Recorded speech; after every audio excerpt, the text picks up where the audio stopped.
Hello, and welcome to an adventure. I hope that you're all having a good week so far. It is the second Wednesday in April. Yes, second Wednesday in April. Um, and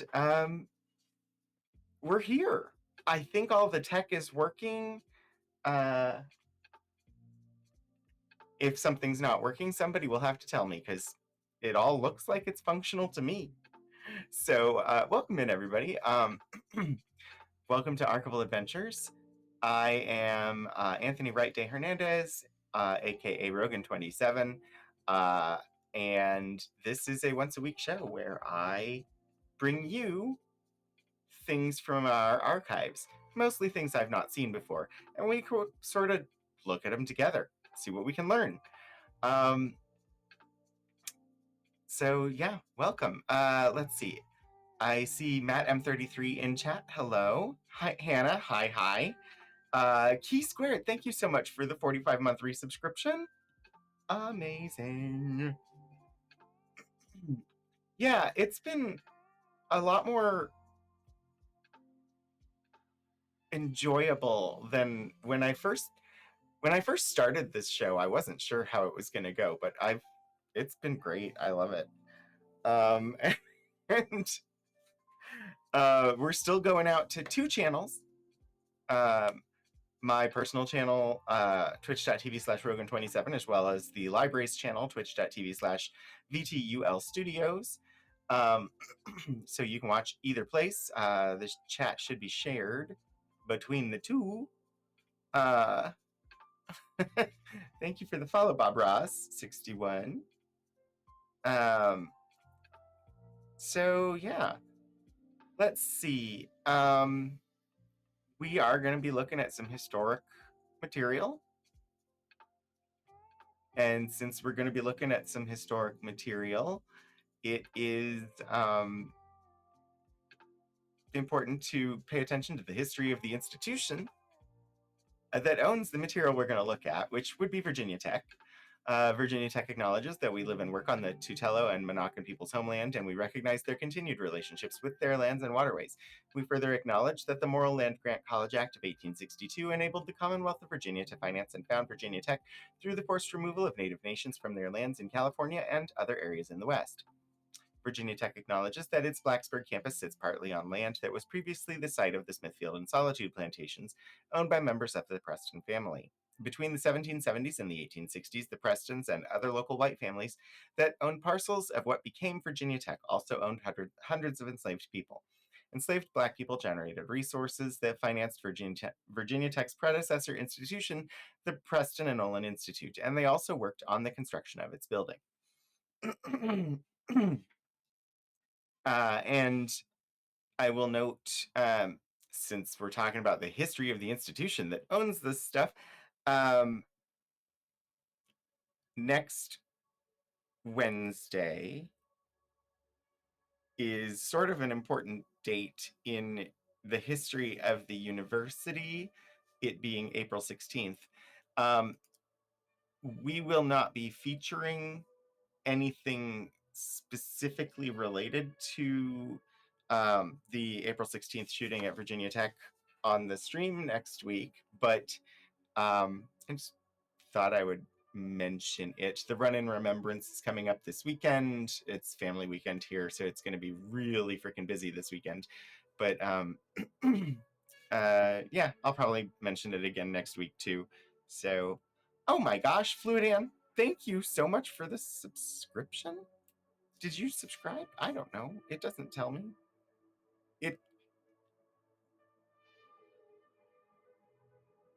That's very odd. The bot, there it is. I was like, the bot was saying you subscribed, but I don't see the subscription. But yeah, no, there it is. Thank you so much for the 26 months and Prime, no less. Welcome. It's good to see you. Delayed reaction there. Yeah, so what we're going to look at today, we've got,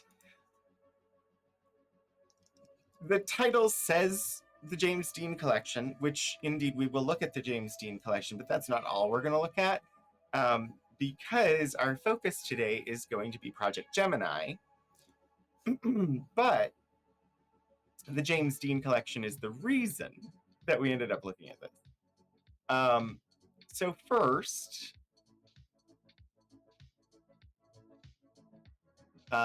let's find who is James Dean, or rather, I should say, who was James Dean.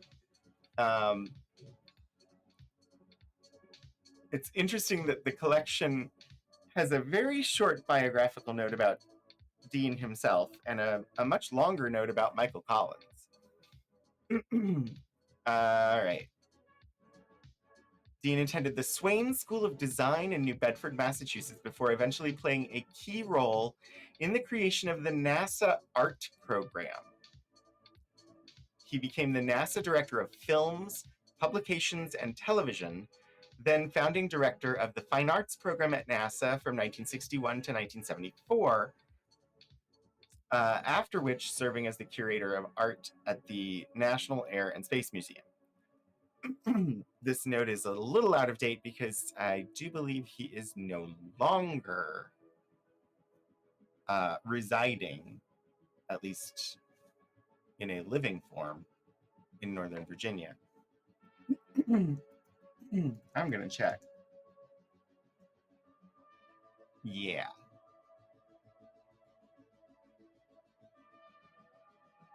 So we'll need to update that note because I think he died last year. Yeah, about a year ago, actually. And yeah, not the other James Dean, and also not the James Dean who was a dean of students at Virginia Tech. So there's in our collections there are multiple James Deans, but this is the one who was the director of the NASA art program. Yes, we had a Dean in the past. I think technically assistant dean, but still. The other part of this collection, or the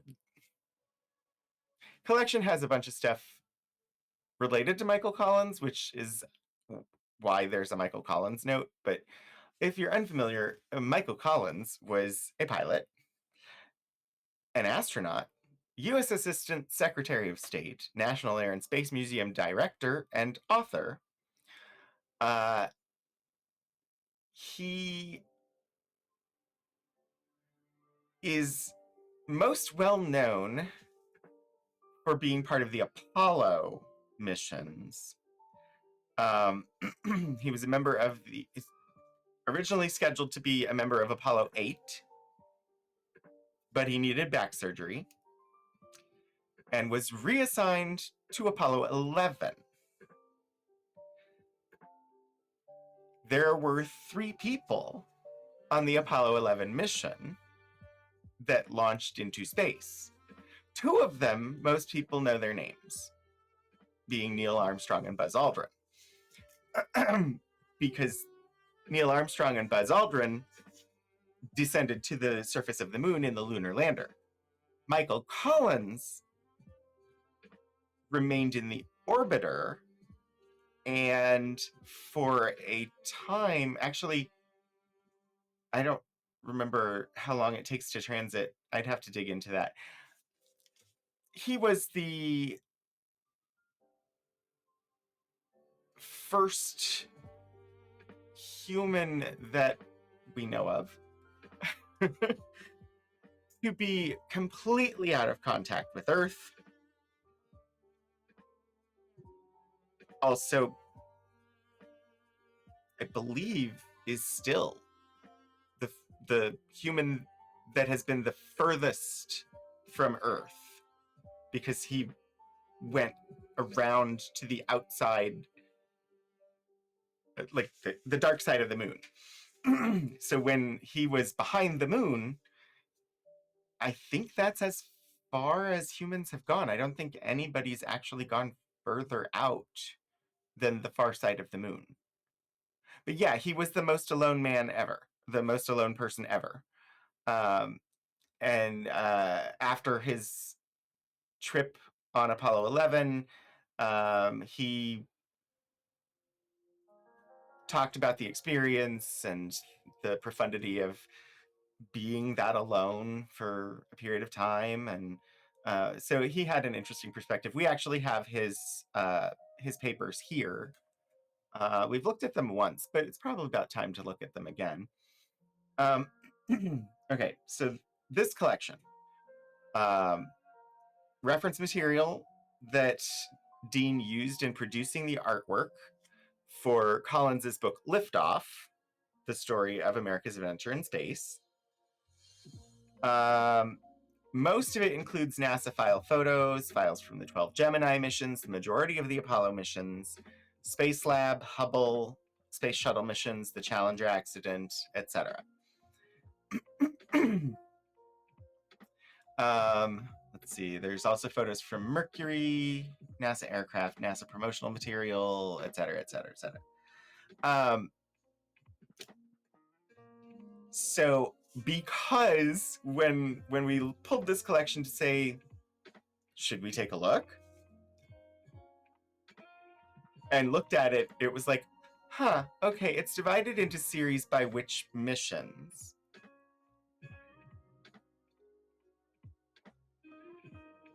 Let's just give one stream to each of them.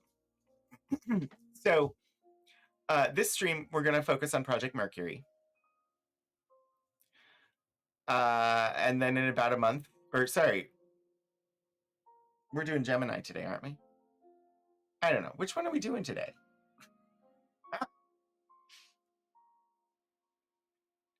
What did I type in the thing? Help. I don't remember. But we're doing one of the early ones. I'll have it in a second. It says Mercury. Okay, good. Woof. Yes.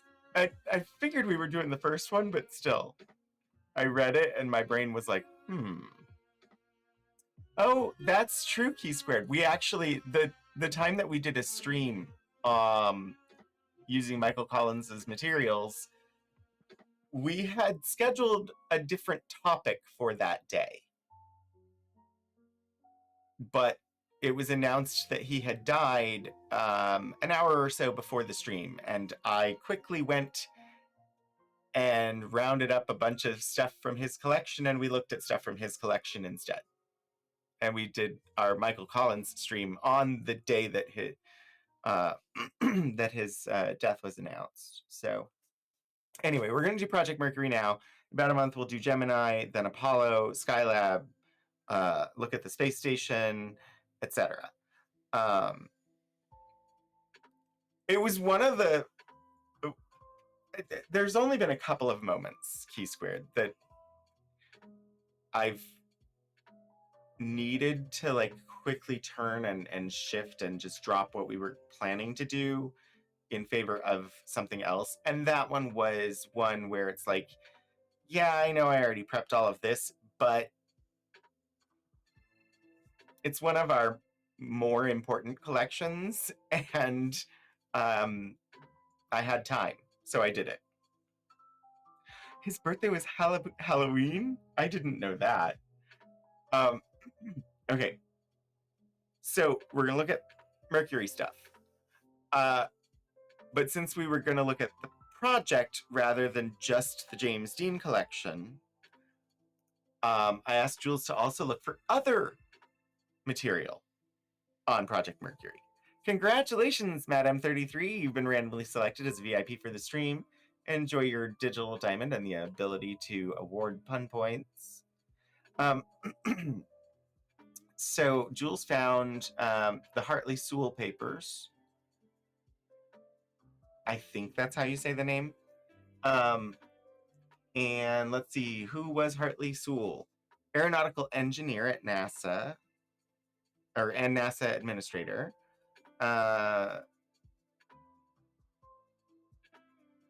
joined Langley Aeronautical Lab of NACA in 1927, head of the Spin Tunnel Section, chief of the Stability Research Division, and assistant director. Soule assisted in establishing the NASA High-Speed Flight Research Center at Edwards Air Force Base and the Mercury Ground Tracking and Data Acquisition System, led development on the X-1 and X-15 experimental jet programs, retired in 1962. And so this collection includes notes, memoranda, drawings, etc. I don't think I've looked at it before, but apparently it's got some Project Mercury stuff, and so we'll take a look and see. But first,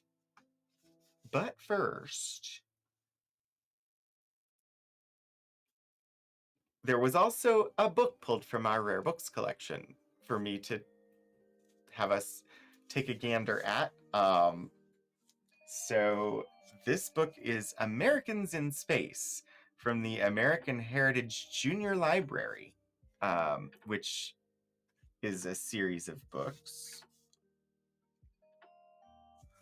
And I don't know much about this book specifically. It looks like it's from 1965.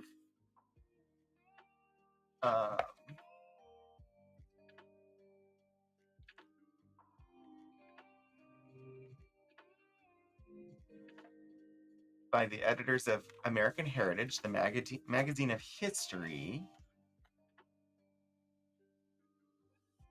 Okay. First edition, 1965.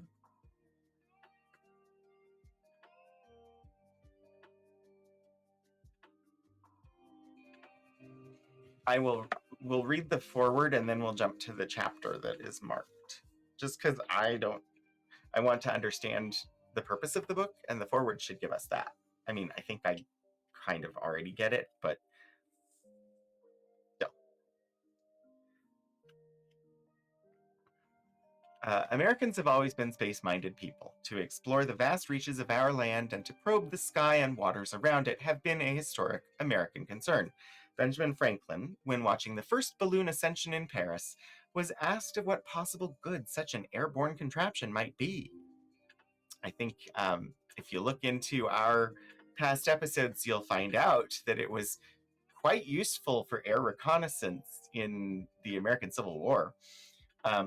The great inventor, looking upward, replied, "Of what good is a newborn baby?"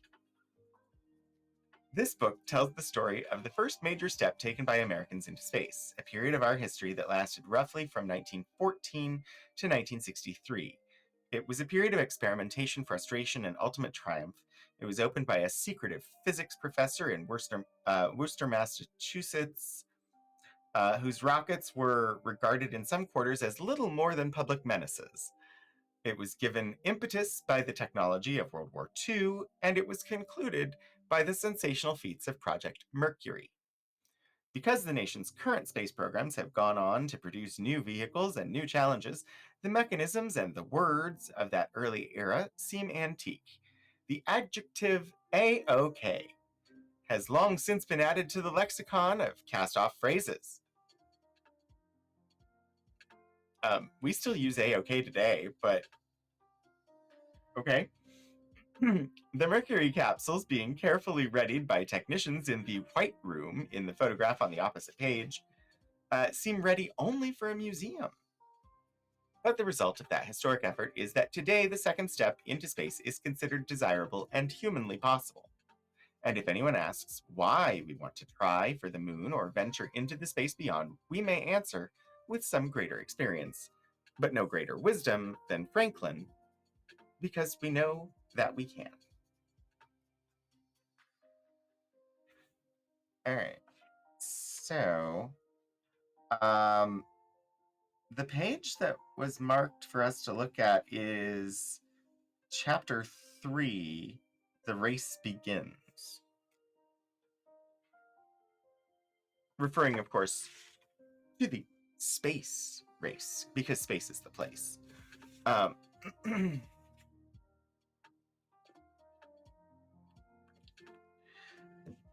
let's see. There's a note here from Jules. Incredible photos in here. Truly comprehensive look at Mercury and origins of spaceflight. Okay. On the 4th of October, 1957, Robert Goddard's worries and suspicions about rocket progress in certain foreign countries came true. For out of the Soviet Union, on that day came the electrifying report that Soviet technicians had launched their very first Sputnik, or satellite. With sensitive tracking equipment, scientists throughout the world soon picked up the beeps of the satellite out in space and confirmed that the Russians had done exactly what they said they had done. They had put a satellite into orbit around the Earth. Sputnik 1 was only 22 inches in diameter and it weighed only 184 pounds, but it was destined to stay in orbit for 3 months. And the sudden surprise made US scientists sit up and worry, for they had no plans on the boards to do anything as impressive as the Soviet achievement. So here's one of those amazing photographs. This is the front page of Pravda, the state newspaper of the Soviet Union, announcing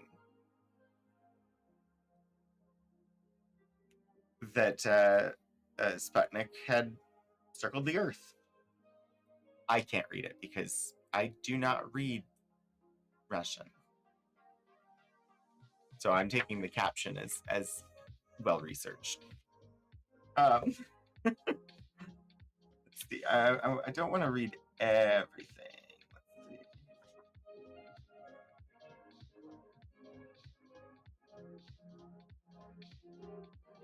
All right, so the Russians launching Sputnik was the impetus.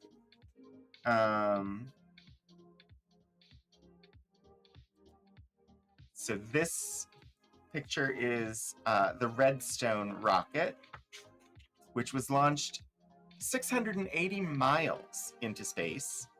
The nose cone was recovered 3,300 miles downrange, and that was in 1956, but not as impressive as Sputnik actually reaching orbit.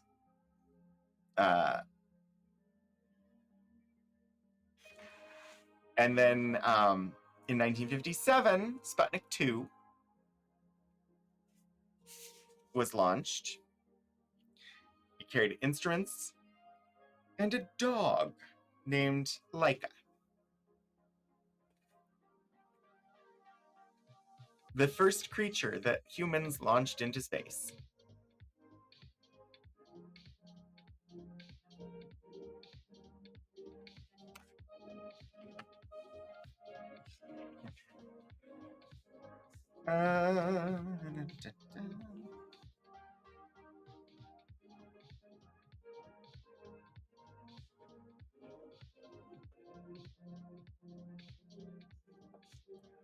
So let's see.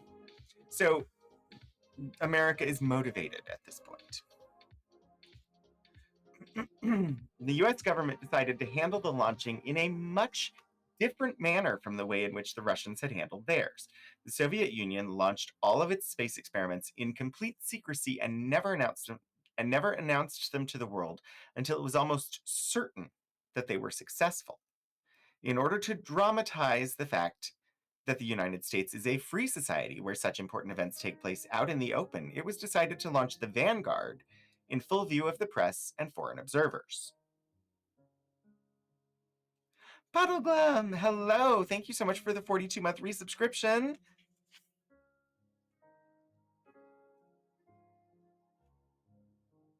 And yet the first Vanguard rocket blew up on the launch pad.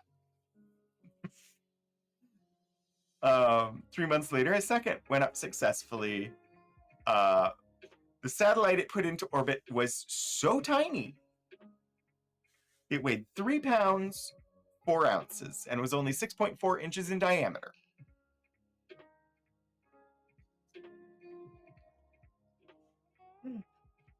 Russia's premier, Nikita Khrushchev, dismissed it as a grapefruit.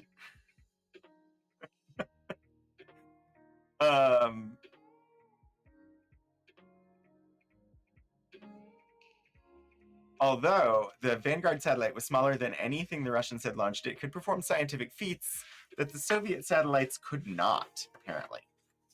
All right, so this is giving us some background. Of course, okay, this picture here is Werner von Braun, the rocket engineer who was a driving force behind the start of the American space program. And behind him there, you can see models of the different rockets that he helped develop. And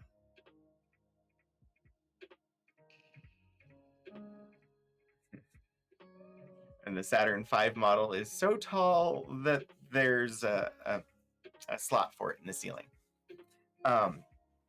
Werner von Braun is a bit of a... There's some history to him, and I will let you explore that on your own.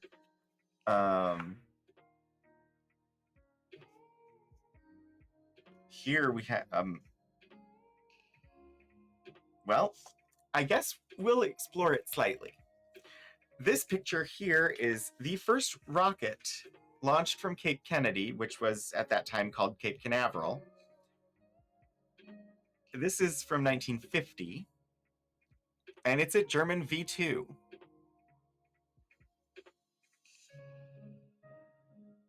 And the site was selected for its convenience to a new test range over the Atlantic.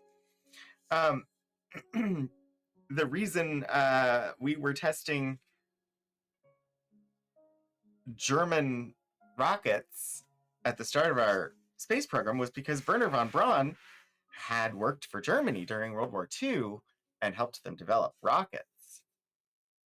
And then came to the US and developed rockets for us after the war. Let's see. Zoom out for this.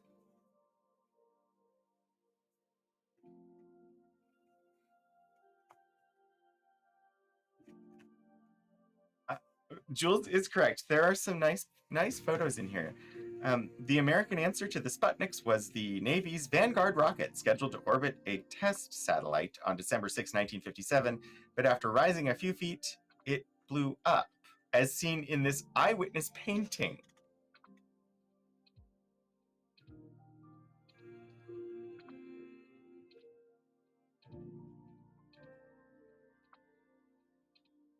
I'm just thinking about what it takes to make an eyewitness painting. Like, you have to be able to hold the image in your mind, which to me is completely baffling because I can't see pictures in my mind. But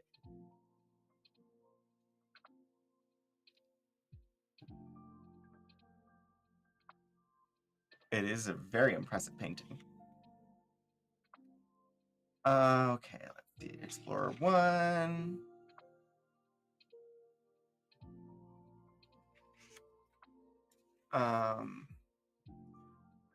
Boosting Explorer 1 into space was a Jupiter C rocket developed from German V2s and Army Redstones. The satellite rode on top of the rocket's third stage, a rotating cluster of rockets that resembled a tub.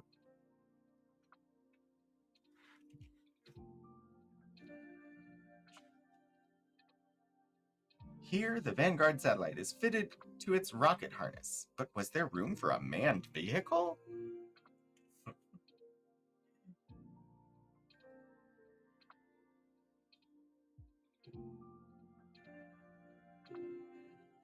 Okay, so apparently we're talking now about manned space flight. So let's see what the book says. It had taken years for the United States to make the big decision to explore space, but once the decision was made, the work began in earnest. The National Aeronautics and Space Administration, the government agency which was set up to manage the tremendous program, was officially opened for business on October 1st, 1958, just 5 days later. NASA's first administrator, Dr. T. Keith Glennon, was given a detailed briefing on plans to send a manned satellite into space. Dr. Glennon's decision was quick and firm. "Let's get on with it," he said. Project Mercury, as the first program was called, was given the highest government priority so that it could procure the money, the special equipment, and the skilled manpower that NASA needed. Within 3 weeks after Dr. Glennon made his decision, the first designs for building a manned spacecraft were submitted to U.S. industry to see which firms were interested in the program and capable of handling the difficult job. 4 months later, in February 1959, a government contract to build the spacecraft was awarded to the McDonnell Aircraft Corporation of St. Louis, Missouri. McDonnell had had experience in helping develop and produce airplanes for the U.S. Navy, and its engineers and technicians went right to work turning out models of the Mercury spacecraft in order to test the design. In the meantime, while this work was going on, NASA began its search for a team of pilots who would be trained as the nation's first astronauts. The requirements that NASA laid down were stiff and very specific. NASA already knew that the Mercury spacecraft would be only 70 inches wide at the bottom, so it could fit exactly on top of the Redstone and Atlas rockets that were already being built. NASA engineers figured that no astronaut could fit inside this capsule, especially when he had his bulky boots, spacesuit, and helmet on, if he was any taller than 5 foot 11 inches. This decision ruled out a lot of well-qualified men who were 6 feet tall or over, but it had to be. The age limit for the astronauts was set at 40, on the theory that any astronaut who was older than that would probably be too old for spaceflight by the time the rockets were ready to take him. The weight limit was set at 180 pounds. The men would have to be in perfect physical shape, of course, and the doctors felt that men who weighed more than 180 might have trouble adjusting their systems to the rigors of spaceflight. Because NASA was looking for men who could react with coolness and quick precision to any mechanical emergencies that might crop up, it limited its search to experienced jet test pilots who had already demonstrated their ability to perform well under hazardous conditions. And I note they did not take the otherwise obvious solution of turning to the statistically often less tall half of the population. Yeah, Key Squared, somehow they didn't choose to invite women to apply as test pilots for space travel. I don't know. It was the early 1960s. So that's really not that surprising, but given cultural norms of the time. NASA also laid down the stipulation that the men would be expected to pitch in from the start with engineering advice in order to help the program get going. Because of this, they were required to have the equivalent of a college degree in aeronautical engineering. Finding young men who met all of these requirements was a big order. NASA started by searching the rosters of U.S. test pilots and came up with a master list of 508 possible candidates who seemed to fit the major requirements. This list, which was much too long, was quickly whittled down to 110 men with the help of questionnaires and advice from senior test pilots who knew the men well. Another screening brought the list to 69 men, who were then given extensive personal interviews by NASA representatives to determine how many of them were actually interested in volunteering for the project. A total of 37 men dropped out at this point, leaving 32 candidates, who then had to go through a strenuous series of physical and mental examinations to pick out the strongest. A total of 18 men survived those tests. By survived, I think they mean remained in competition rather than lived through. Meaning, I don't think they actually died during this round of testing. And from this group, NASA picked the men it wanted. After looking over the schedule of work that had to be done in the months and years ahead, NASA decided that at the start, it would need a group of 7 astronauts to carry out the mission of Project Mercury. So 7 were chosen, and on April 9th, 1959, the first American pioneers for space were introduced to the public at a press conference in Washington. I did not realize the correlation of the dates here until just now.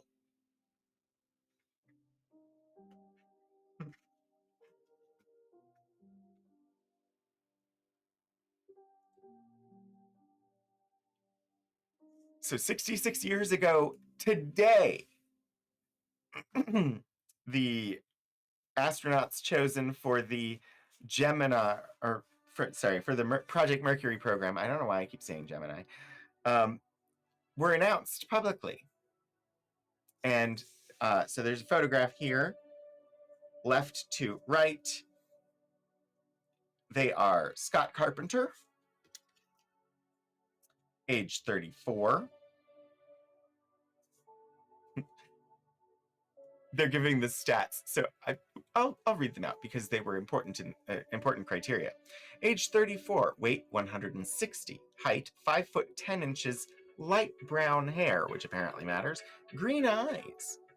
A U.S. Navy test pilot from Boulder, Colorado, Carpenter liked to swim, jump on a trampoline, and play the guitar for relaxation. Gordon Cooper, the youngest of the group at 32, weight 150 pounds, height 5 foot 9 inches, or 5 foot 9.5 inches. I can tell you as a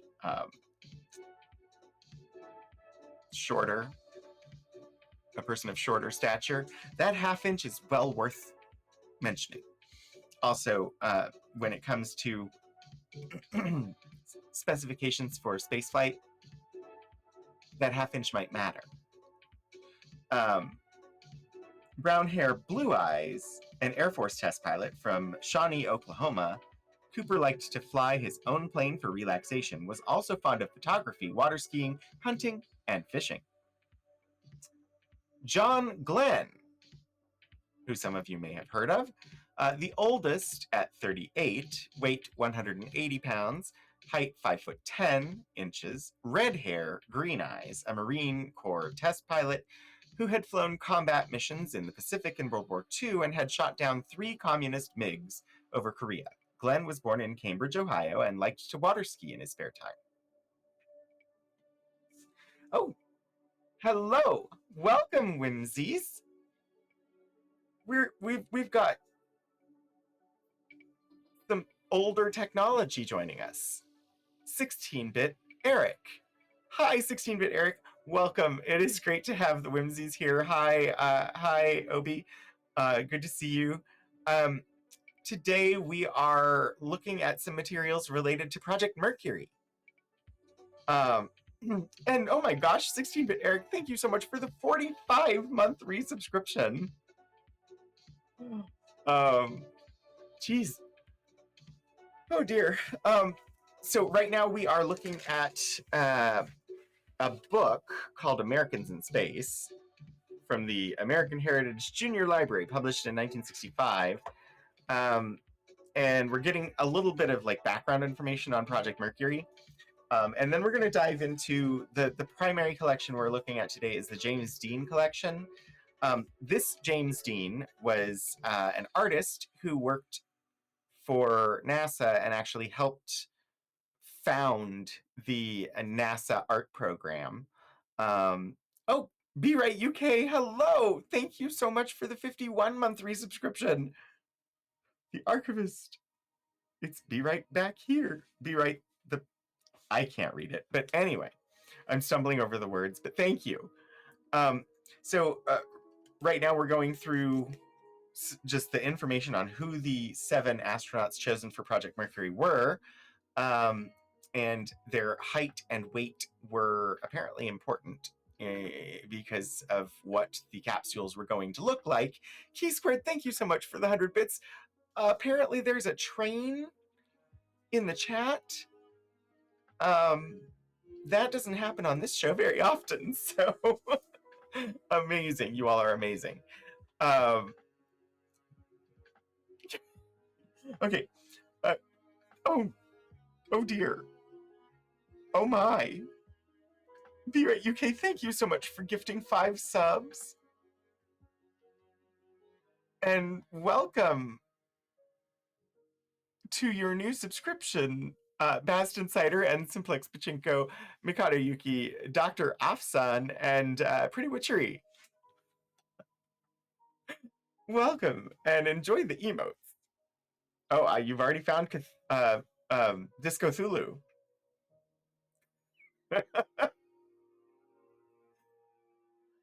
Amazing.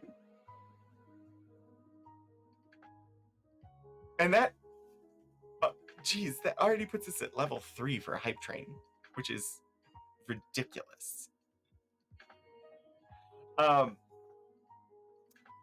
So Scott Carpenter, I've already forgotten the name. Gordon Cooper, John Glenn, who we just finished reading about John Glenn. So the 4th one is Virgil Grissom, better known as Gus, age 33, weight 155, the shortest astronaut at 5'7". He's still a half-inch taller than I am. Brown hair and eyes, an Air Force test pilot from Mitchell, Indiana, with a degree in mechanical engineering from Purdue University. Grissom had flown 100 combat missions over Korea, liked to hunt and fish. Walter Skura, I'm not certain about pronunciation of his last name. I'm not actually familiar with him. Age 36, weight 185. He had to slim down to make the team. Height 5'10", brown hair and eyes, a Navy test pilot from Hackensack, New Jersey.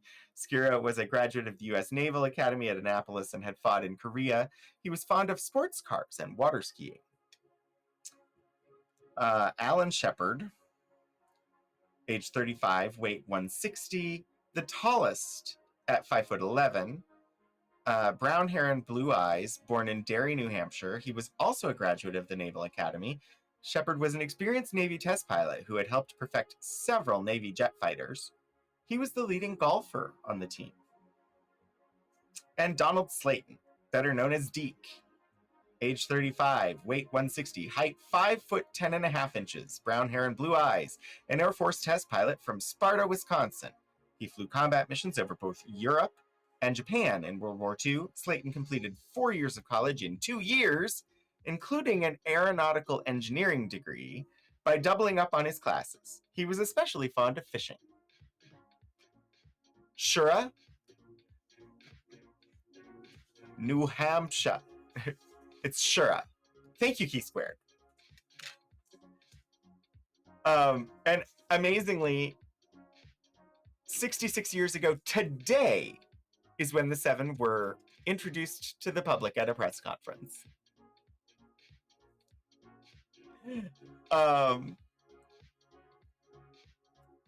When the astronauts had their first press conference, a reporter asked any one of them who felt that he was ready to go into space right away to hold up his hand. This was rather a premature question, for there were still years of frustrating work ahead, but the astronauts were game and raised their right hands. 2 of them, John Glenn and Wally Schura, laughingly raised both hands. The team was raring to go. We're gonna stop there. That gives us background. And we're gonna actually look at the box of materials from the James Dean collection and see what we got.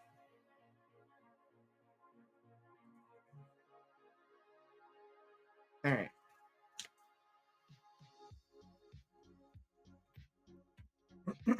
So starting off, this folder, I'm going to have to grab my gloves here because these are glosses. Come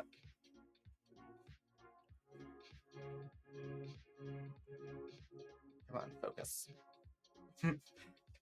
This folder is labeled as Early Spacecraft Concepts Leading to Project Mercury Design, dated 1961 to 1962. Looks like we have completed the hype train at level 3. Thank you so much. 10% of level 3, no less. With 7 gift subs and 100 bits. Thank you all very much. Ooh. I also got a hype reward. What did I get?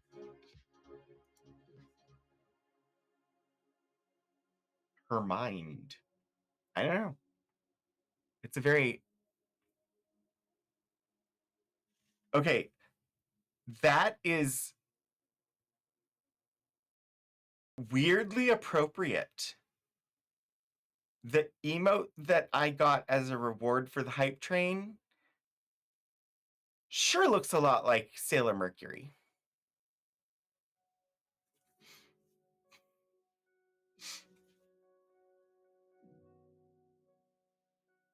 Like, really looks like Sailor Mercury. Anyway.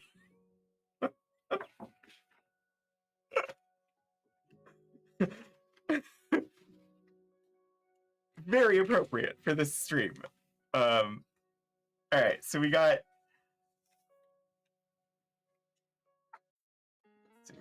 photos.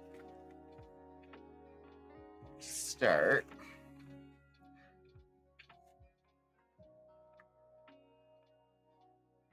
Okay.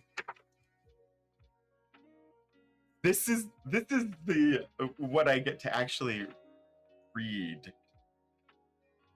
So I'm a like, this is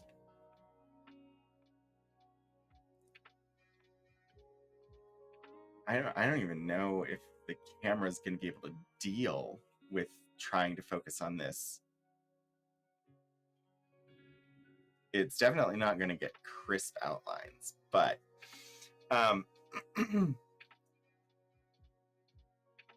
there's a smell associated with this. Not like literally now. Seeing this gives me the memory of a smell. Because there was an old like alcohol-based copy making process where you could run off a bunch of copies, and it came out with purple ink like this, and it had a very distinct smell. It smells purple. Yeah. All right, February 19th, 1961. This is the official, like, this is one of the, like, NASA media photos. So it has an actual, like, caption.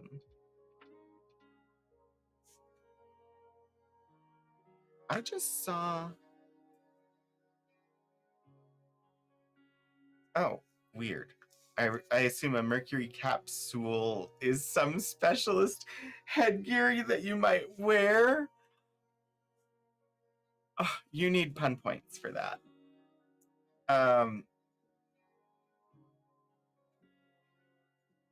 Yeah. Elementary school math puzzle sheets. I only had a middle school teacher that used it. My science and ecology teacher in middle school.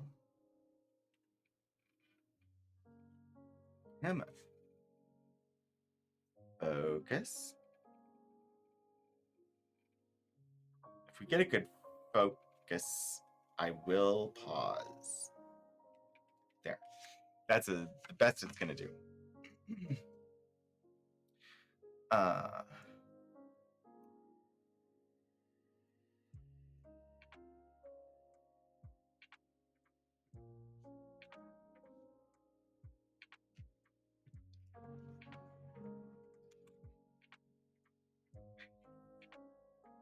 I remembered the command correctly. Weight and balance tests are an important part of the pre-flight testing at Cape Canaveral. This Mercury spacecraft is being readied for the forthcoming flight, in which it is to reach an altitude of 115 miles and travel 1,400 miles downrange. The purpose of the test is to subject the spacecraft to the intense heat of reentry and high air loads. Heat and aerodynamic forces much greater than those expected in manned suborbital and manned orbital flights. Okay, so the clarity on the front is so much better.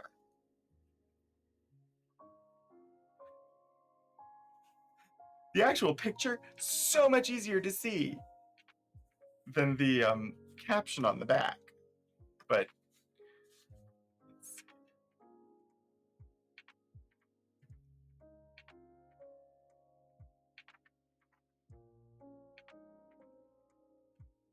another of the Mercury capsule here.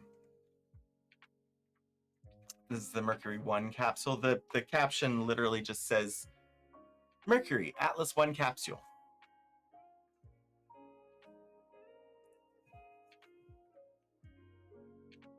Come on. Oh, you're going to be like that, huh? There. See if side light helps at all. Yeah, that's better.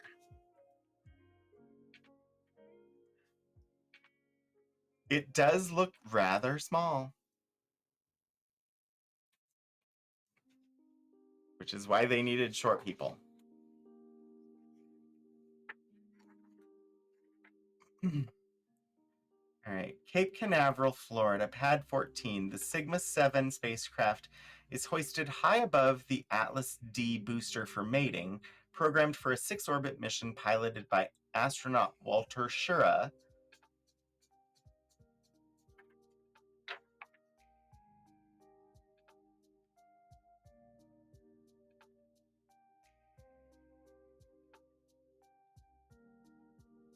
Unless he's standing sideways on the wall, this is actually the correct orientation of the photograph.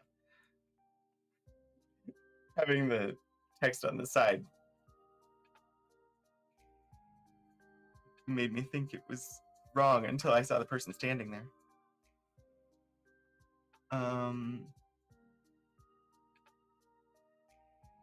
Identification insignias of Mercury capsule Friendship 7 with manned orbital flight. The United States reaches the ultimate objective of Project Mercury, the country's initial manned spaceflight research program. It's Friendship 7.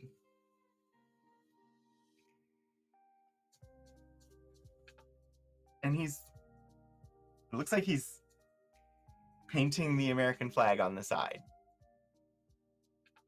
manually.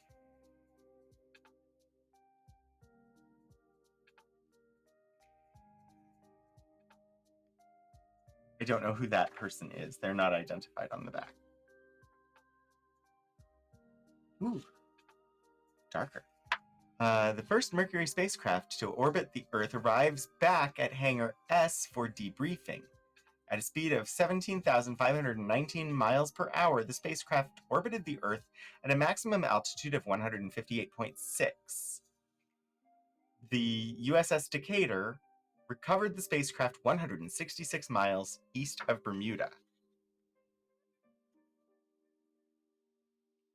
It looks in really good condition for having been up to orbit and back.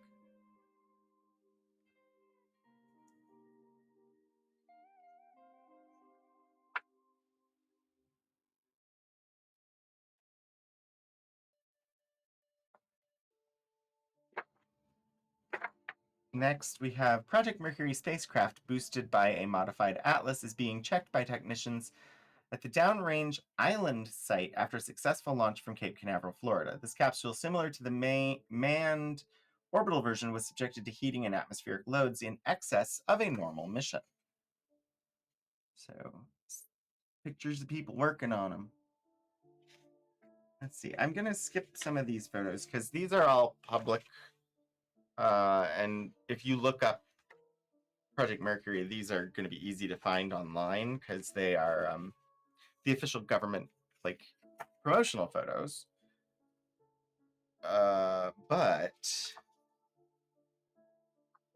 what we do have that is less, I mean, this one is still official promotional material, but artist concept of the Mercury spacecraft showing cutaway view and also the escape tower and retro rockets. The Project Mercury spacecraft was designed, developed, and built by the McDonnell Aircraft Corporation in collaboration with NASA's Space Task Group. The capsule has a height of 9 feet and 72-inch width at the base. Its weight is approximately 1 ton. The basic structural materials are titanium, beryllium, and nickel base alloys. The escape tower is comprised of a 14-foot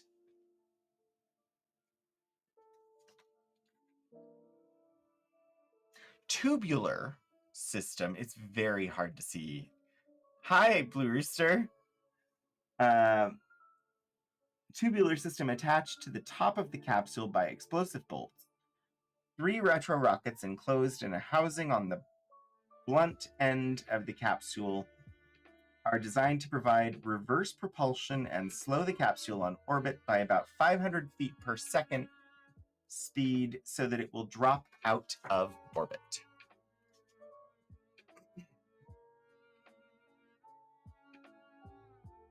Apparently, the artist who drew this one is A. Pierce. Or drew. I don't know if they drew. I guess they drew it rather than like using a computer. It's probably hand drawn. I don't know.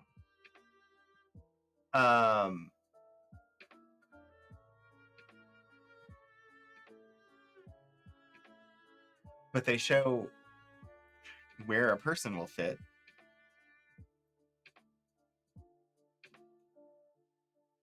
And that would be why they needed, because of the orientation within the capsule, that's why they needed short people. Because they were limited on how wide it could be.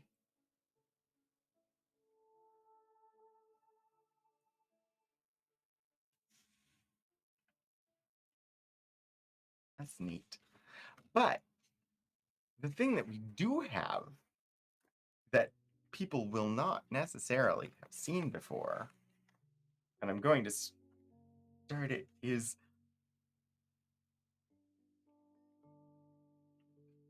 actual like sketches.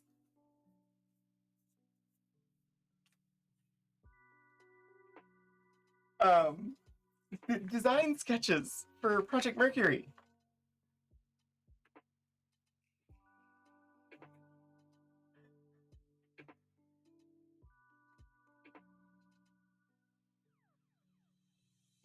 These look like flat gliders rather than the capsule that we all know. I mean, look at it. It's like a triangular glider. Here, this is more akin to like the space shuttle shape from that angle, and this looks more like a jet. And then these, amazing.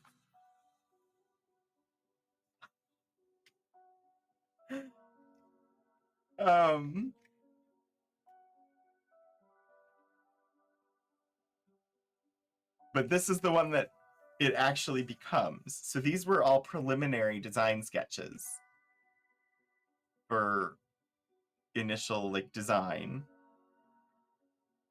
And then this is what the actual capsule ends up being.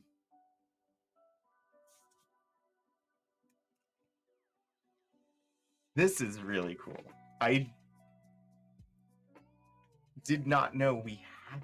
I've never seen inside this collection before.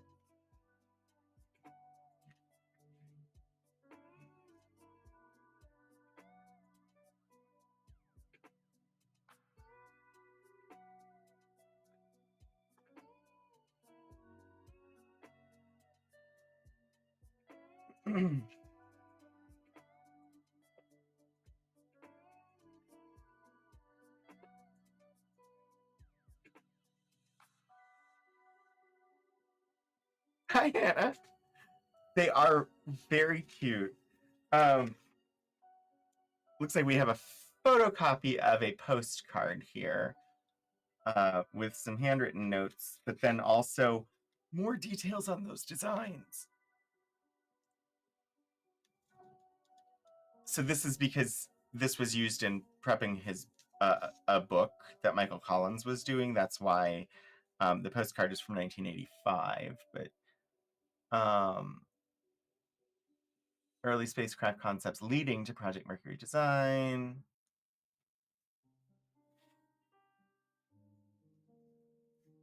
Just show aerodynamic re-entry configuration for each vehicle. So feedback leading to the book, but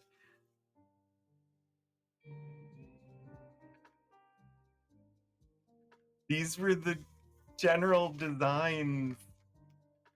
So you've got Lockheed, you've got Martin.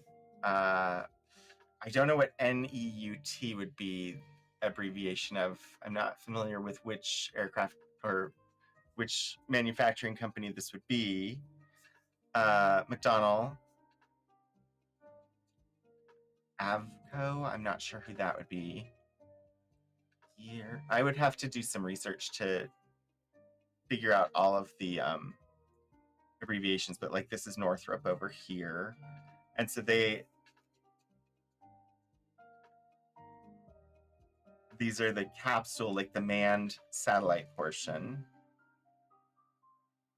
Weight specifications, which booster it's designed to work with.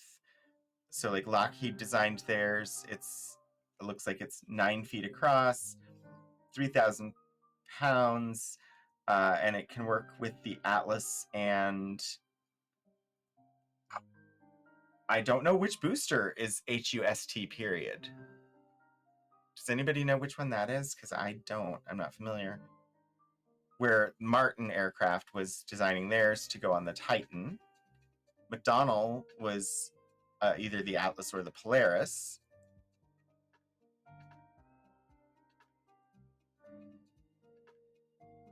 It's really neat.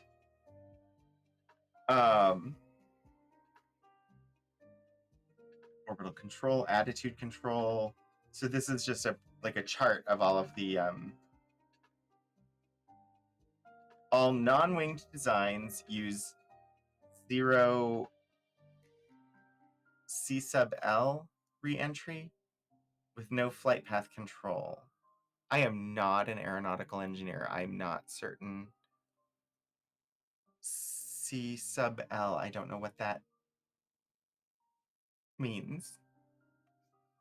Winged designs have complex ground-controlled systems monitored by pilot. They do all look a little bit like kooky 60s space regalia. They have that sort of design flair to them. Oh, here we go. Convair. We get, oh, so. I'm going to zoom in and we're going to look, because not only do we have the actual like design and it's 3-dimensional, but they have indication of the people inside. So the Convair design here, it's sort of a triangular shape, but the person's sitting at sort of an odd angle if you consider like the overall shape. But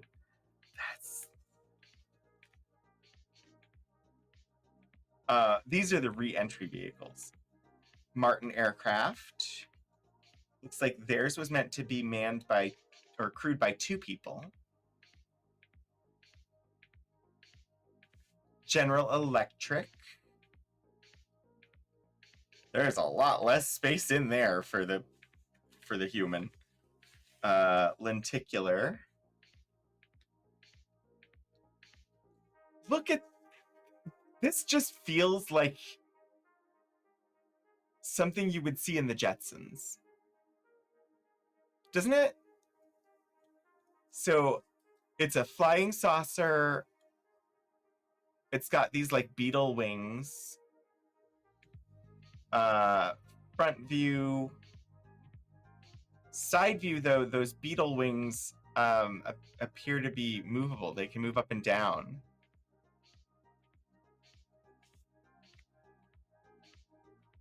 I don't know what W1 is, but theirs was a 2-person R3.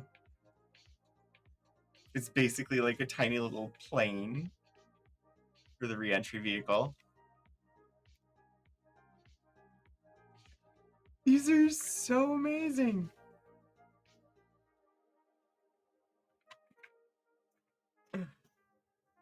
Zoom out.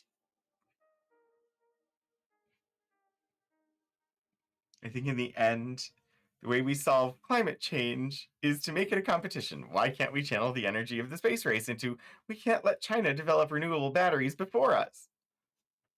Yeah.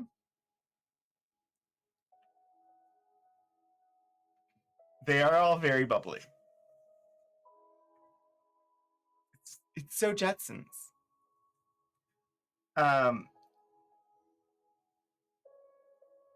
Amazing. All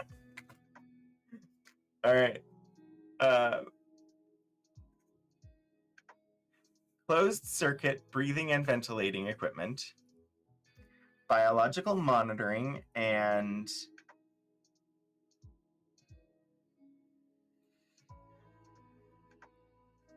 I'm not sure, something metering equipment. Radio, heat shield or ablation material, TV camera and tape fast readout, batteries, a hatch, a handhold, person, buttons to actuate various functions, power disconnect, parachute, re-entry locating devices, retro rocket, antenna, retro fuel,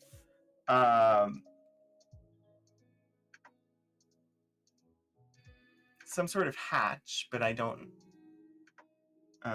pressure valve, something here, water and food, urine storage.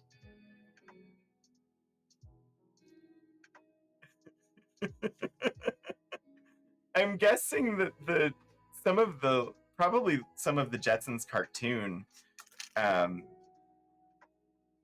Also, there's just, the 60s had a design aesthetic to it, and the Jetsons cartoon, they all sort of fit with that design aesthetic. It's the same aesthetic when you think of the World of Tomorrow at the New York World's Fair.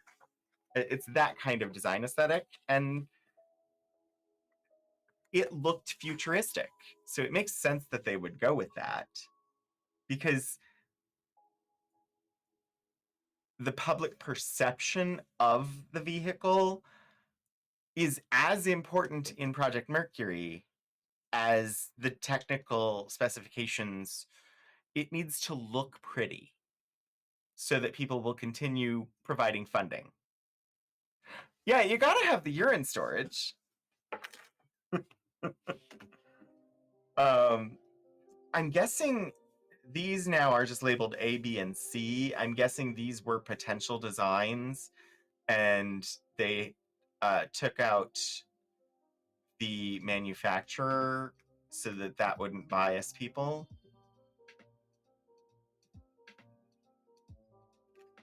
Possibly. I don't know. I think there's a musical about it and everything. Wait. About... Oh, you're in town. Sorry. I was like, wait, which musical? If something isn't visually pleasing, people aren't as interested. That is very true.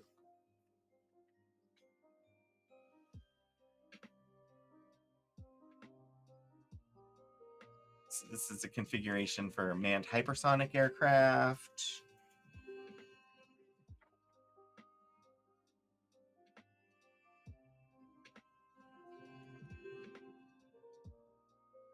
This is looking at a B-52. And how they would mount the re-entry vehicle on a B-52.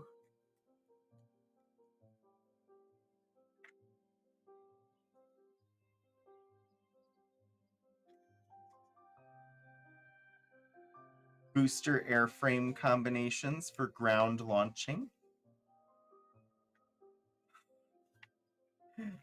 Amazing. Let's see what it says. A wind tunnel tests. A Project Mercury configuration models were started by the end of the year. Over 70 different models had been tested by facilities at the Air Force's Arnold Engineering Development Center and the NASA Langley, Ames, and Lewis Research Centers. I don't know where Lewis is. Langley's in Northern Virginia. Ames is in central Iowa. I'm not sure where the Lewis Research Center is/was. If anybody does know, feel free to share.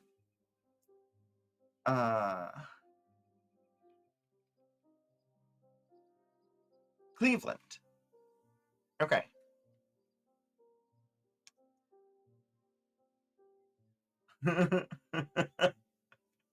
I love that there's a handwritten note at the bottom that says, Jim, the original of this is much more interesting than this Xerox. I think this might be a very important part of chapter 1. You applied for an internship there once and didn't get it. See, the Langley NASA facility, it isn't in operation anymore and hasn't been for quite some time, at least not as a NASA facility. There's still stuff at Langley, just it wasn't. But, and I used to drive past the Ames one all the time.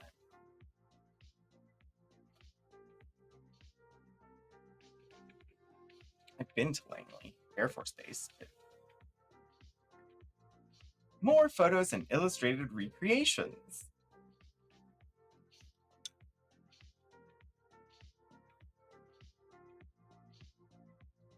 It's a Redstone rocket. I love marginalia. Yeah. It's now the Glenn Research Center at Lewis Field in Ohio. Cool. Thank you, Hannah. And thanks for linking it.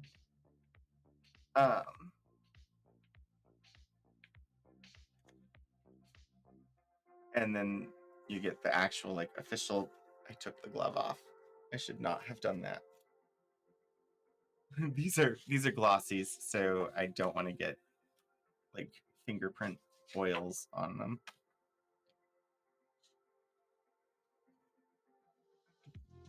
Okay, so this is all Redstone. We briefly mentioned the Redstone earlier. The other part of this folder, though, is the Little Joe rocket. Is anybody familiar with the Little Joe? Because I've never heard of it before.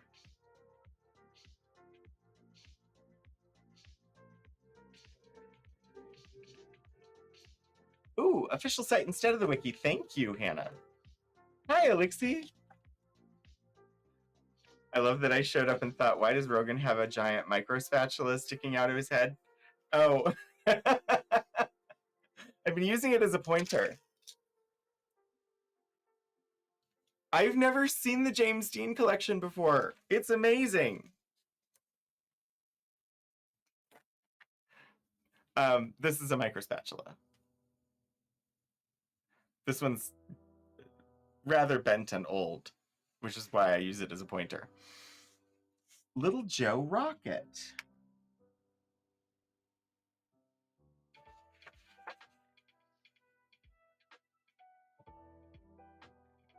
I don't know anything about the Little Joe.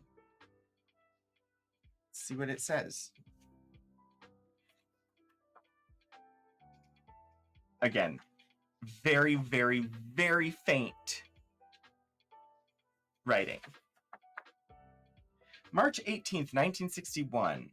Wallops Station, Virginia. Project Mercury spacecraft was launched at 11:48 a.m. Eastern Standard Time here today in a test designed to demonstrate the performance and structural integrity of the spacecraft and its escape system during an escape at highest air loads that can be anticipated during an Atlas-boosted launch for orbital flight. A Little Joe solid propellant launch vehicle was used. No.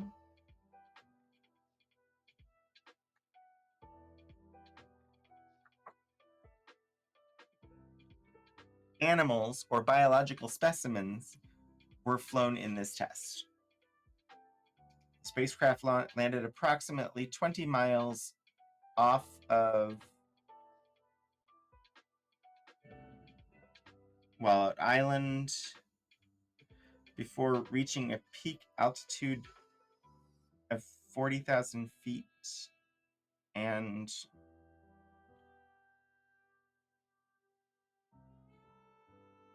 something speed of 1,100 miles per hour. It's very difficult to make out. If I took like still image captures of it and then played with contrast, I could probably get the text to come out. He's lying. That's his alien antenna. He uses it to get reception for his automatic alien to English translation technology. Fast Insider, don't reveal my secrets.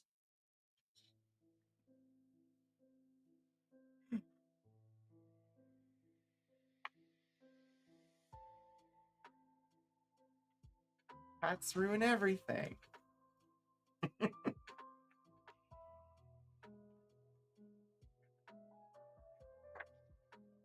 Let's see. What next? There's so little time and so much stuff.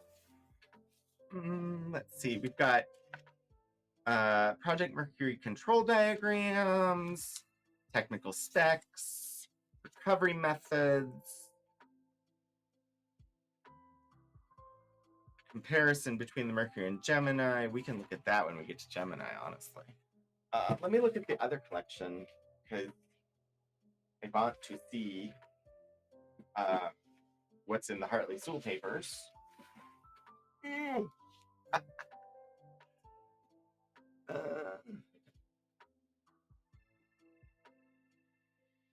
Review the secrets of the James Dean archive to make sure evidence of alien interference doesn't get out into the world by sharing it live on stream. Exactly. Official publication. Final report to NASA. National Geographic.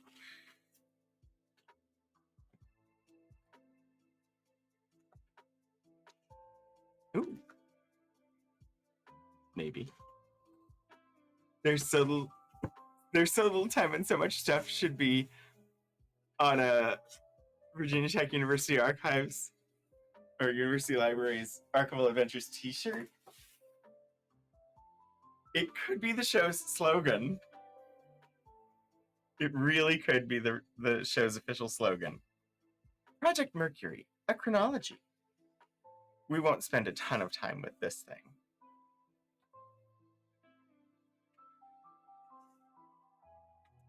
It gives a month-by-month chronology, tracing all the way to 1948. Maybe way too much to look through, but interesting reference nonetheless.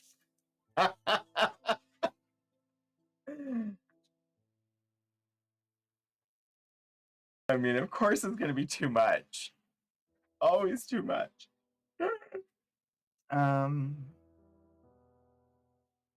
Wallops Island. I'm not familiar. Like, we're all familiar pretty much with Cape Canaveral, or Cape Kennedy as it's called today. I'm curious about this Wallops Island, which is apparently in Virginia.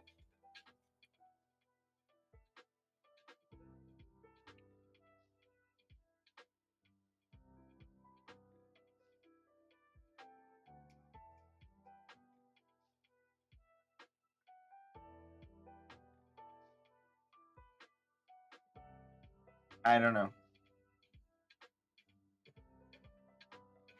This is just a launch site summary of, but doesn't give information. It's near Chincoteague. They still do research launches there? I did not know that.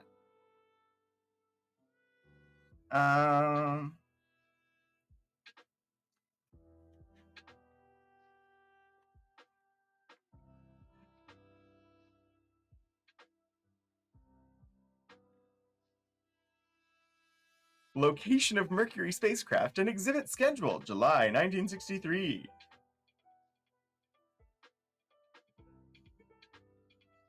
Spacecraft number 1, beach abort and sled test. Present status, as of 1963, of course. This is not its current present status. Display at MSC Public Affairs Office. Spacecraft number 2, MR-1 ballistic unmanned and RCS test bed. Present status, display at MSC Public Affairs Office. Spacecraft number 3, Little Joe 5, lost on launch. Spacecraft number 4, MA-1 ballistic unmanned, lost on launch. Spacecraft number 5, MR-2 ballistic primate and net couch qualification. Present status, MSC Hangar 135, being refurbished after couch program. It was eventually released to the Marshall Space Flight Center in Huntsville, Alabama. Houston, Texas, World Trade Center, Smithsonian.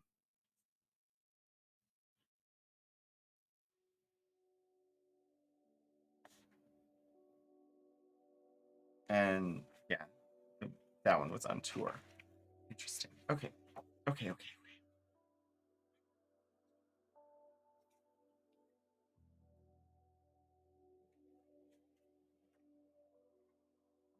Research and development phase.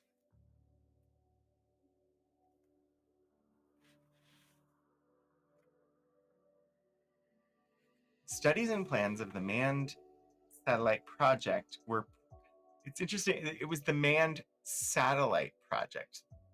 That's how they referred to it. It's not manned space flight, it's manned satellite.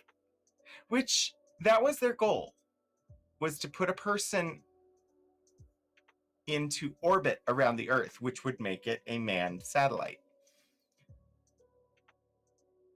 Mercury spacecraft in orbit. Artist's conception.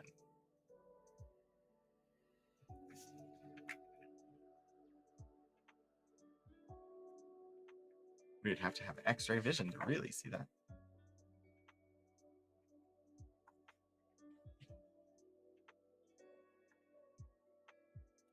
Pilot egress trainer.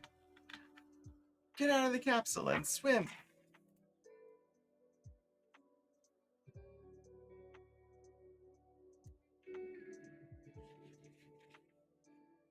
Okay. Well, this is a published thing, and it's very text heavy, which is great, but I'm going back to the James Dean stuff because it's really cool and incredibly unique. Great photos and early sketches from J. Dean.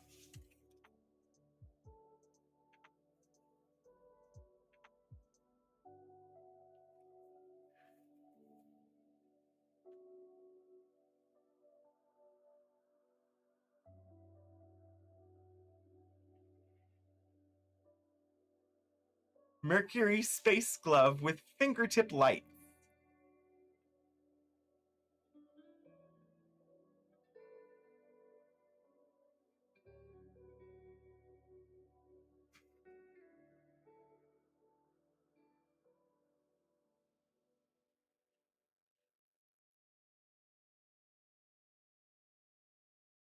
All right, let's see. This is on Michael Collins' notepad. Jim Dean, more ideas for chapter 1, page 19, between second and third paragraph. Because most of this is all them discussing the book that Michael Collins was working on, but still. That is awesome. See what the caption says?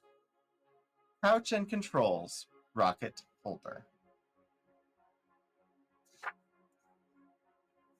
It's the actual astronaut couch.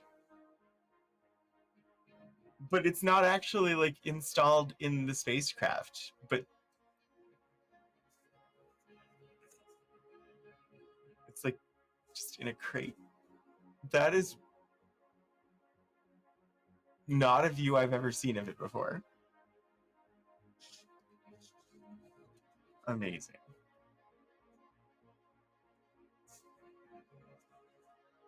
Let's see.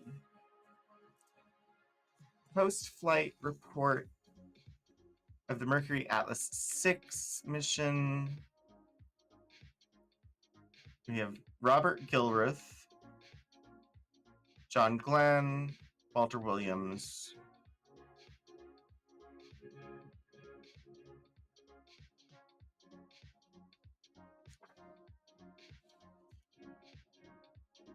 And a fourth unidentified person.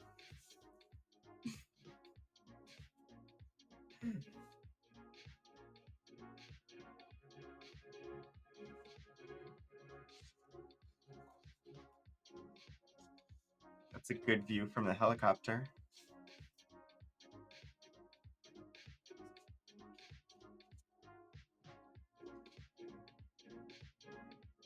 That was Shepard being recovered after his suborbital flight in May of 61. I will have to consider it.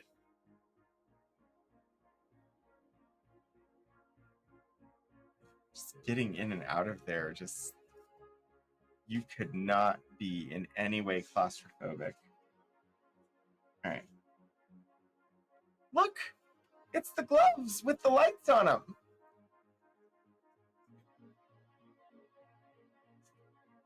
It's the gloves with the fingertip lights.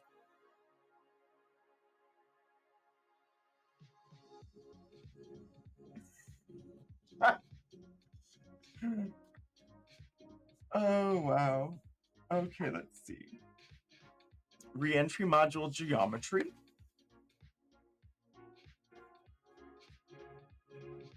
Elliot, phone home. Control flaps. Lenticular folding fins.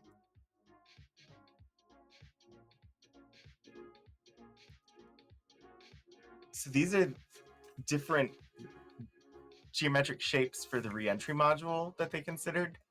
The blunt body, which we know this is the one that they ultimately ended up using. M1 type, and it's got little control flaps. The lenticular. This is the flying saucer that has little fins.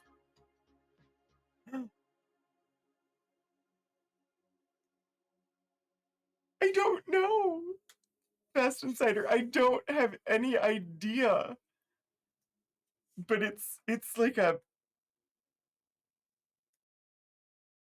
it's more of a traditional like plane concept, because the pilot would be sitting up here. This is a cockpit. It is ridiculously adorable.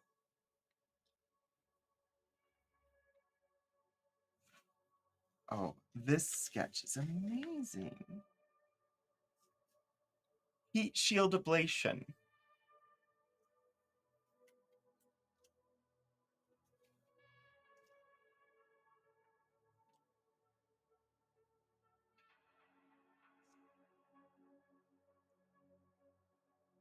That is amazing.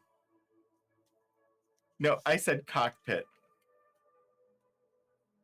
Oh, this is where we saw from the other collection, we saw the reference saying that this was much more impressive when it wasn't a Xerox. I think it's more impressive as a sketch, personally.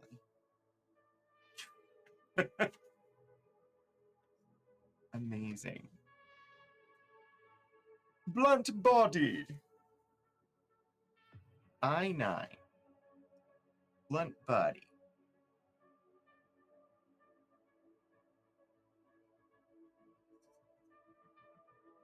Oh.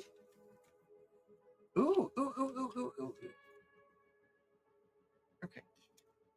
I should just keep the glove on my left hand today. Research contributing to Project Mercury. Initial concept.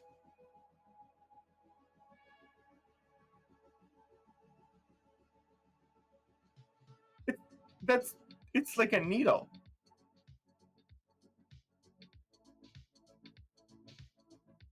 Blunt body concept, 1953. Missile nose cones, 53 to 57. Manned capsule concept, 1957. And these are all of the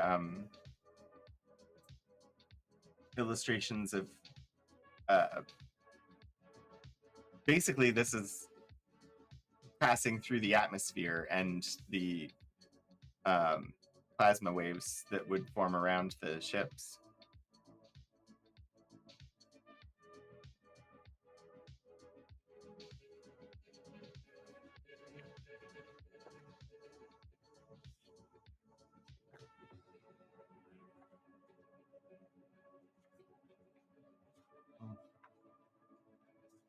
A mocktail would not be awry right now.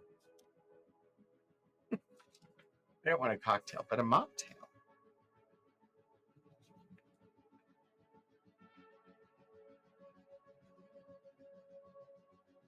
These drawings are just amazing.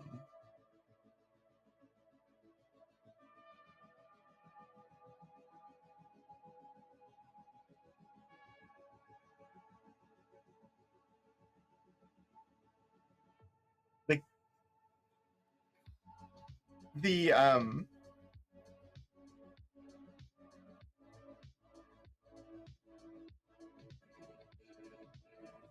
the astronaut has a face.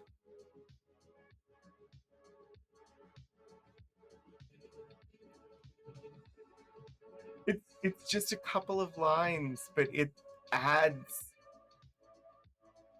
just the tiniest little bit,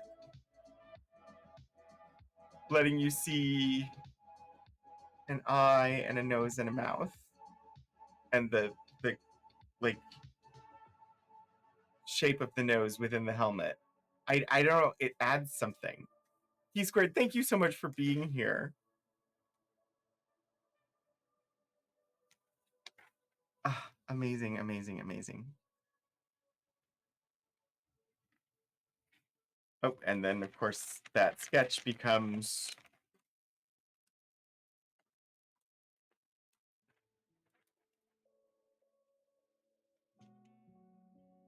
an actual like inked drawing.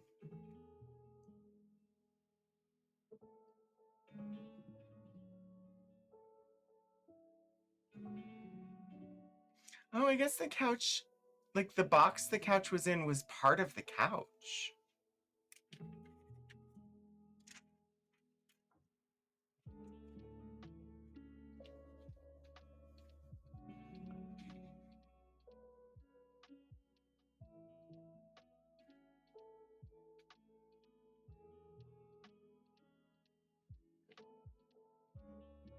Stabilization systems.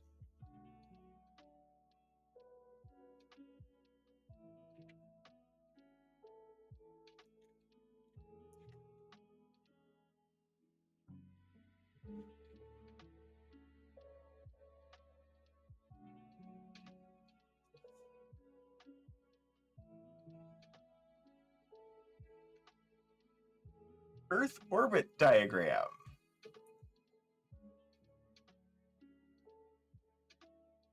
No Mercury, use ball.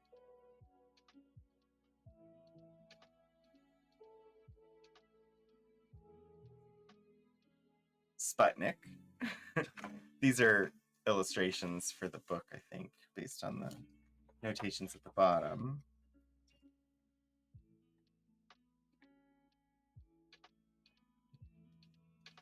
X15, M1.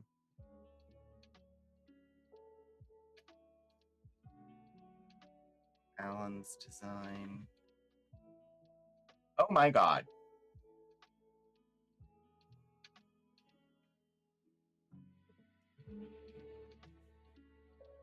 Sketches of the people. Gilruth. Badgett.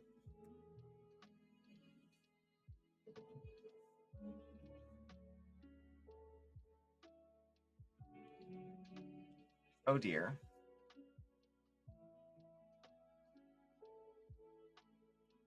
Robert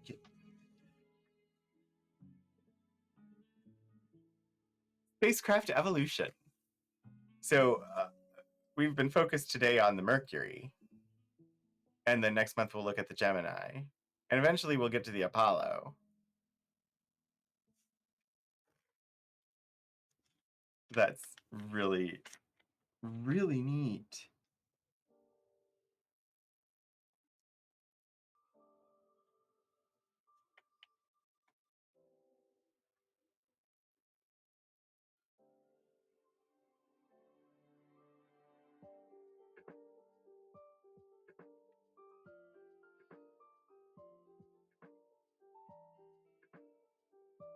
Oh, whoa.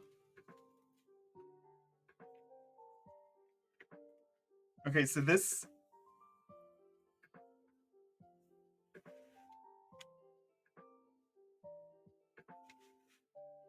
are, how should we put the person in the capsule? This is eyeballs in.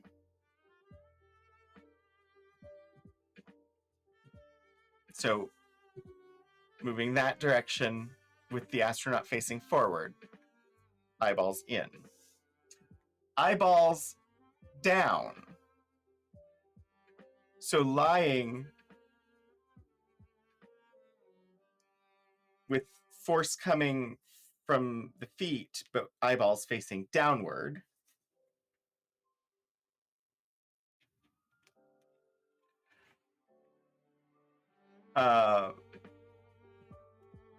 The next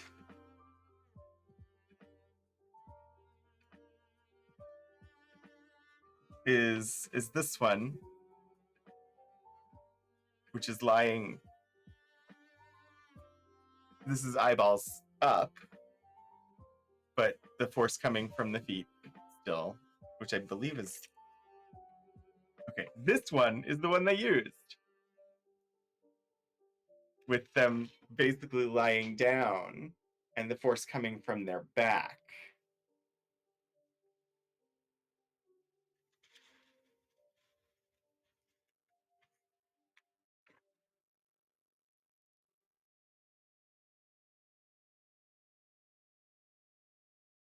This is an illustration of Shepard's flight path.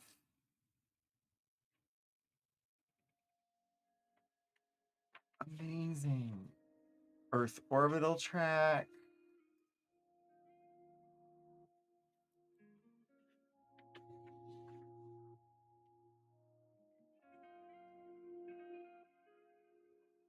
Blends retro rocket straps.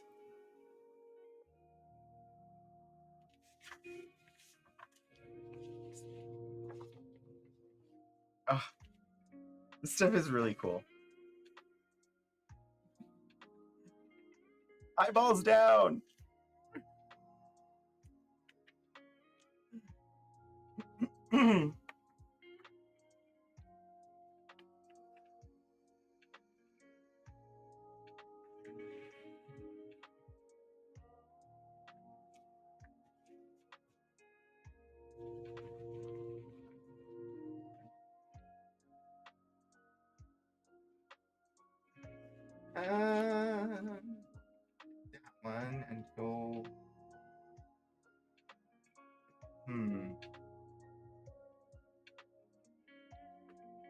control diagrams in the 10 minutes we have.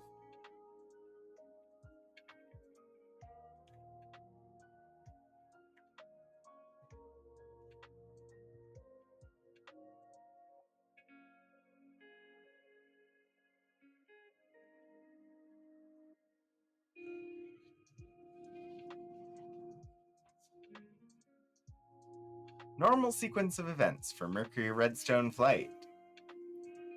We just saw the sketch of that exact diagram.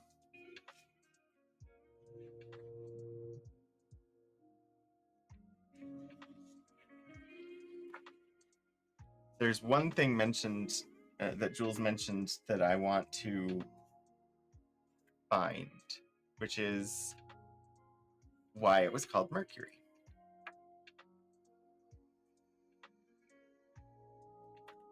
Fluidan! Thank you for stopping by. We'll be ending here very shortly.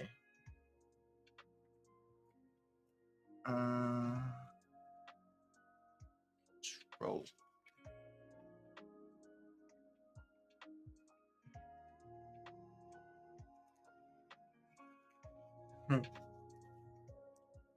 Astronaut's window, floodlight, hatch release initiator, entrance hatch, floodlight, the waste container, right console, escape hatch, small pressure bulkhead, periscope display, astronaut tow guards, map and chart kit, tape recorder, helium bottles, astronaut observer camera, fuse panel, left console, floodlight, flashlight, main panel, window pole, floodlight. So this pole is so that the astronaut can pull themselves up to reach the window, I assume.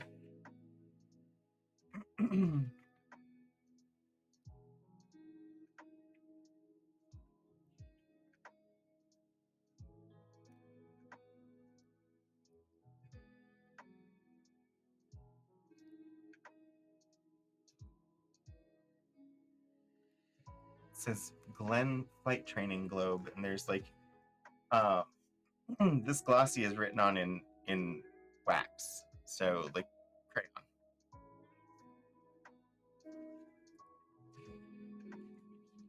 To make annotations to it.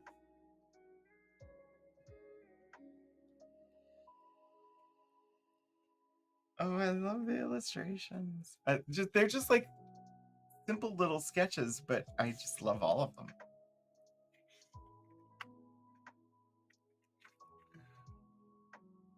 But I want to find, there was on the note, it said that there's an explanation of why the name Gemini was or Mercury was chosen. I keep saying Gemini. Next month, watch, I'll say Mercury the whole time.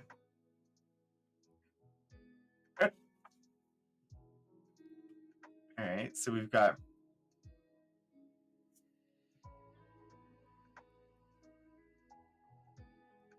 Mercury, but why do we have Janus?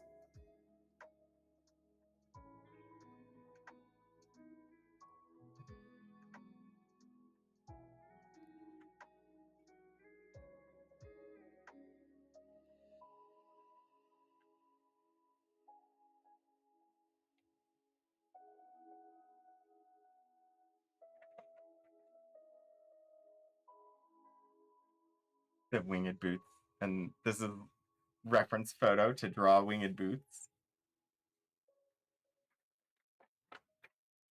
That's cool. Okay.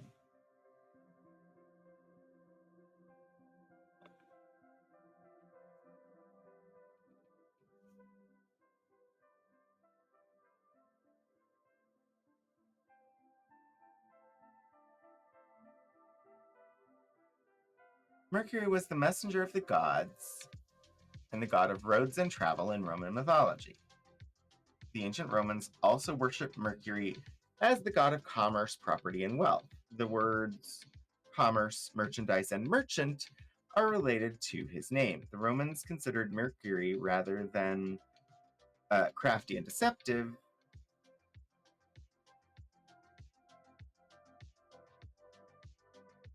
even as being a trickster or thief.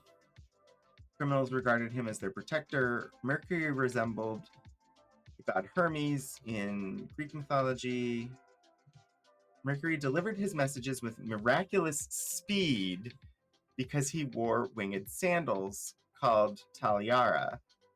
He also wore a broad-brimmed winged hat called a petasus and carried a winged staff. The Greeks called the staff a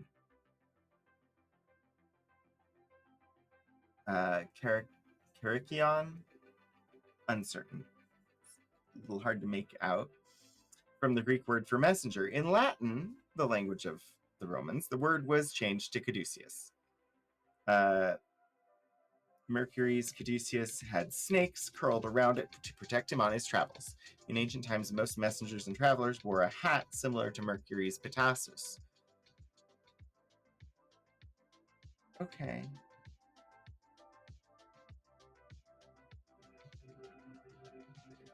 So the reason Mercury was chosen as the name was because delivered with rapidity?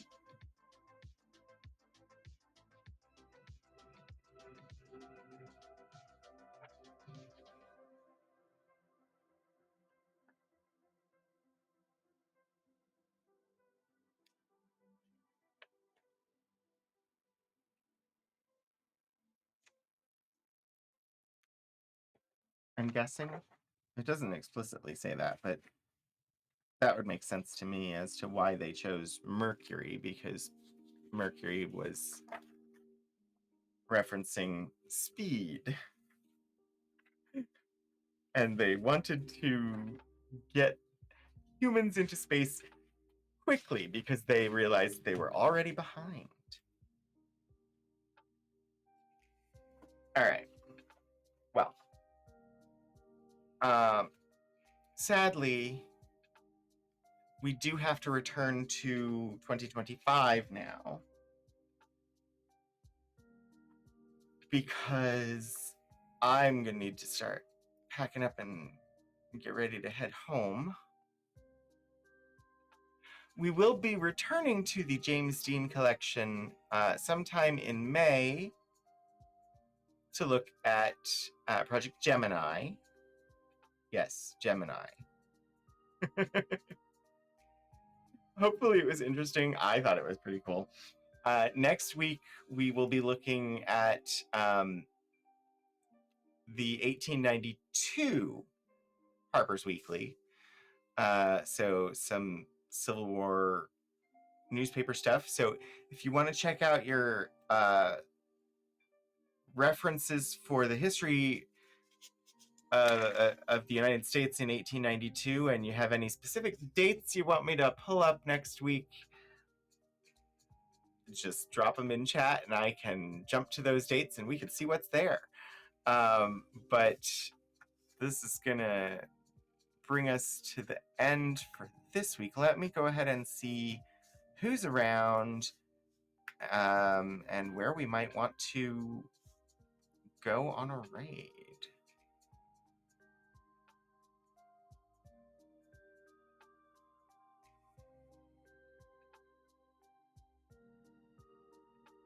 I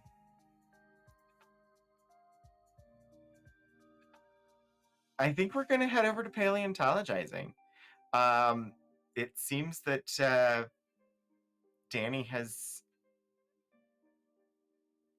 chosen to discuss the recent news of the resurrection of the direwolf. So have fun with some paleontologizing, and I will set up the raid over to there. I do believe that the library's channel is still not able to raid paleontologizing. So the library, if you're watching on that channel, you'll be heading over to the Monterey Bay Aquarium. It's a setting on the other end, so I don't get to control it. But the aquarium is lovely too. All right, so thank you everybody for joining me today. I hope that it was interesting for you. It certainly was for me. I really enjoy it, and I appreciated all of you hanging out and chatting with me about interesting NASA stuff.